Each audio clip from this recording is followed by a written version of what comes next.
Hi, it's me again, and I'd like to say welcome back and thank you for tuning in.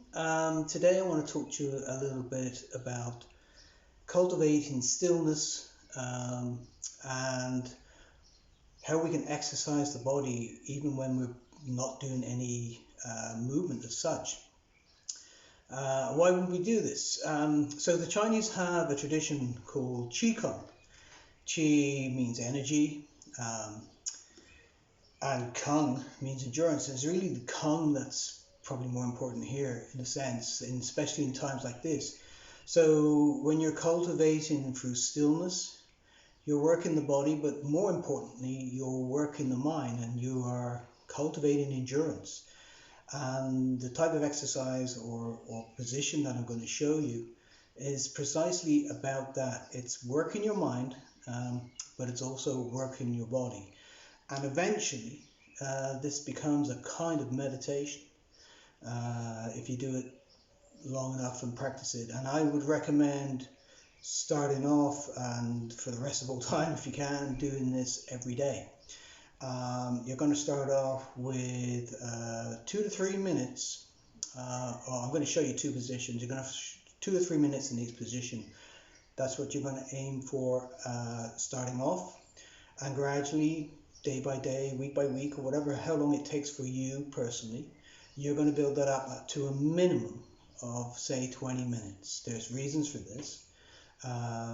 If you look traditionally at a cycle of energy in the body is meant to take about 20 minutes. So you want one complete rotational cycle of the energy within the body in a 20-minute period. So that's what you're going to try and work up to.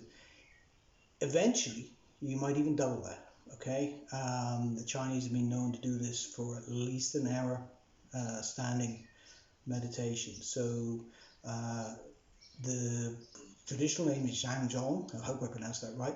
But it's a standing meditation, and it's a kind of standing stillness stroke workout for the mind and the body. So I'm going to get on with it and show you with the aid of a stick here a little bit, because I want you to understand exactly what the body's doing. So you want to stand about shoulder width apart or hip width apart with your feet, okay? A comfortable stance.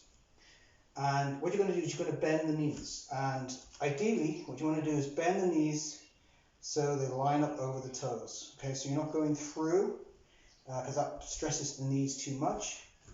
And you just want them to line up. So I'm using this stick here.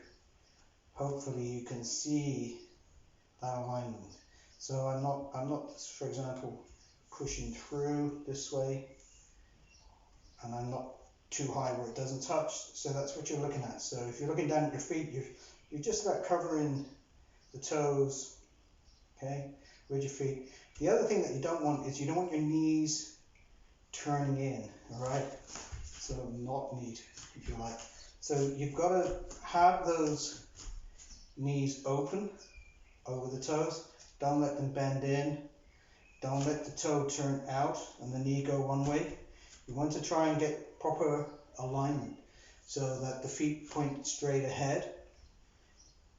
Okay, and they're not turned in, pigeon toed or whatever, or turned out, so 10 to 2. Straight ahead. If you have any of those problems with the feet turning around, this will help strengthen the muscles of the leg and correct that over time.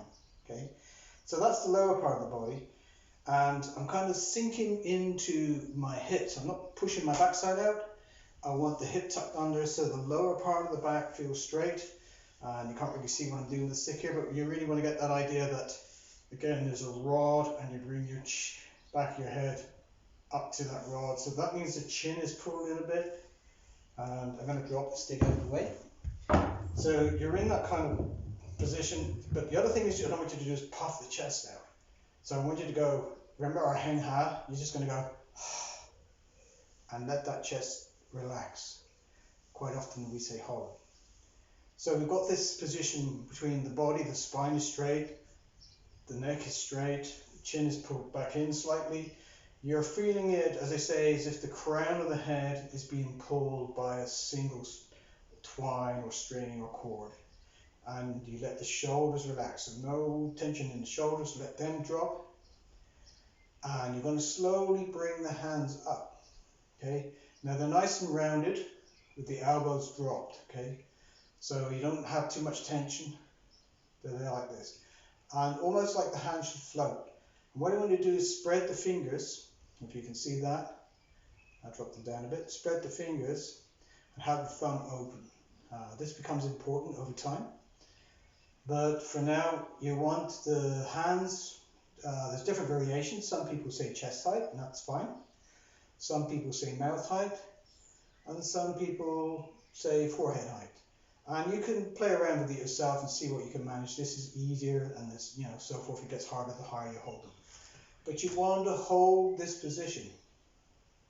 Just allow your breathing to become natural. And as I said, you're going into about 2 to 3 minutes if you want to time it. And if you can manage that, you can do a bit longer. And then once those 2 or 3 minutes are up, you slowly lower the hands into the lower position here. Okay. So again, you don't want the elbows tucked in tight. Show it this way. You want the elbows tucked in tight. You want the elbows open. We do that exercise where we talk about scooping up, and it's like that. And again, my thumbs are open, fingers spread. These are roughly in line with my hip. Okay, so like so. And again, you're going to hold that for 2 or 3 minutes, whatever you can manage, and just build on that slowly. Okay. Then when you finish this, I want you to come up slowly, come into just cupping the hands like this for a few seconds. You might find the legs are shaking, just let them settle down. And then what you're going to do is just kind of loosen the legs like this, kind of like a little forward slide out, roll, kick if you like, this kind of thing. And what I recommend as well is that you do a little bend forward. Have the knees bent, and you're coming down to touch your toes or towards your toes if you can't reach, it doesn't matter. And then gently up. All right, you might just do that a few times. But the idea is you're holding this position, you're enduring, and you're allowing the mind, just to settle while you're in this position. It's very hard at first. I've tried it for years. And I can remember what it was like when I first got shown this and thought, what the hell am I doing here? What's this all about? But over time and with practice, it becomes very relaxing, believe it or not, and very invigorating. And you are working the legs, and you're working the arms, and you're working the shoulders. Keep at it, and you will find a difference. There are a number of variations on this too, which I'll show over time as well.